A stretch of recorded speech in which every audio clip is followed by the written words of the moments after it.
अस्सलाम वालेकुम। उम्मीद है आप लोग ठीक ठाक होंगे और मैं भी बिल्कुल ठीक हूँ। और पढ़ाई ख़त्म होने के बाद सबसे इम्पॉर्टेंट काम होता है अपनी डिग्री को अटेस्ट करवाना। और मैं भी इसीलिए सुबह सुबह उठ के निकल गई थी अपनी डिग्री को अटेस्ट करवाने के लिए, और मुझे पूरा दिन लगा है। तो अगर आप लोगों की पढ़ाई मुकम्मल हो गई है तो फिर सबसे पहले आप लोग अपनी डिग्रियों को अटेस्ट करवा लें। और एचईसी मैं गई थी, सुबह उठ के मैं 8 बजे चली गई थी, तकरीबन 4:30 बजे मैं घर वापस पहुंची थी, क्योंकि बहुत लंबी लाइन होती है। प्रोसीजर बहुत इजी है, इतना डिफ़िकल्ट नहीं है। ऑनलाइन आपको अपना फॉर्म फिल करना होता है, चालान निकालना होता है, और वो जाके एचईसी में आपको अपने ओरिजिनल डॉक्यूमेंट्स के साथ सबमिट करवाना होता है। उसके बाद आपको 3-4 घंटे का वेट करना होता है, और फिर जो है वो 3 बजे के बाद रिटर्न करना स्टार्ट करते हैं। और फिर जब आपका नंबर आता है तो फिर आपको डिग्री अटेस्ट होकर मिल जाती है। तो नो डाउट बहुत अच्छा माहौल था, इजीली सब काम हो गया। बस थोड़ा सा वेट जो करना पड़ा उसकी वजह से थोड़ी मुश्किल पेश आ रही थी, लेकिन सर्दियाँ थी तो इसलिए इतना ज़्यादा पता भी नहीं चला कि हम लोग वेट कर रहे हैं। और वहाँ पे कैंटीन वगैरह भी बनी हुई है, तो आराम से बैठ के हमने नाश्ता भी किया। और जो है क्या नाम है, थोड़ी देर हमने अंदर लाइब्रेरी में वेट किया, फिर हम लोग इस तरह बाहर आके बैठ गए। और यहाँ पे बहुत अच्छा मौसम हो रहा था, थोड़ी थोड़ी धूप निकली हुई थी। सर्दियों में वैसे भी धूप अच्छी लगती है, तो इसलिए हम लोग धूप में बैठ गए थे। और सामने सारी ग्रीनरी थी और बहुत बहुत अच्छा लगा, और सारा काम स्मूथली हो गया। तो अगर आप लोगों की भी पढ़ाई कंप्लीट होगी तो आप लोग भी फटाफट से ये वाला काम कंप्लीट कर लें।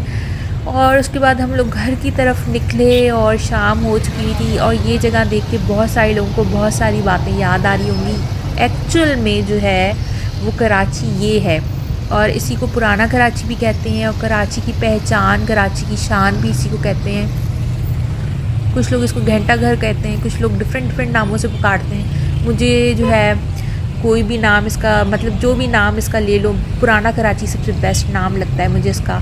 और यहाँ पे रोड के ऊपर इस तरह ड्राई फ्रूट वाले बैठे होंगे, आपको जगह जगह मिल जाएंगे।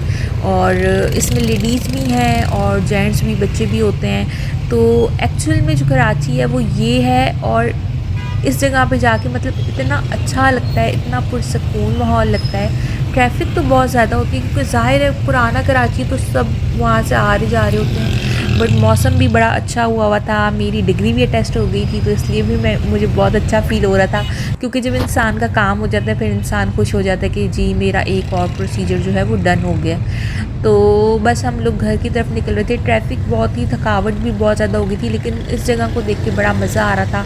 और पुरानी कराची की बात ये है कि बहुत सारे लोग वाकिफ़ होंगे कि जब पहले मार्केट्स, जो ये मॉल वगैरह थे, वो तो नहीं बने हुए थे, इस तरह की मार्केट्स बनी हुई थी। तो इस जगह पे जाने के लिए कहते थे कि जी हम शहर की तरफ जा रहे हैं। इन जगहों को शहर का नाम दिया जाता था। मतलब कराची में जो दूर दराज रहते थे ना, जो पुराने लोग रहते हैं, उनको ये बातें समझ आ रही होंगी। जो न्यू जनरेशन के लोग हैं उनको नहीं समझ में आ रही होंगी, क्योंकि ये वाली जगह थी जिनके लिए कहते थे जी हम शहर जा रहे हैं कुछ ख़रीदने। और ये इस तरह की मार्केट्स होती थी और हर चीज़ यहाँ से मिल जाती थी। और अभी भी बहुत सारी चीज़ें इन्हीं जगहों से मिलती हैं।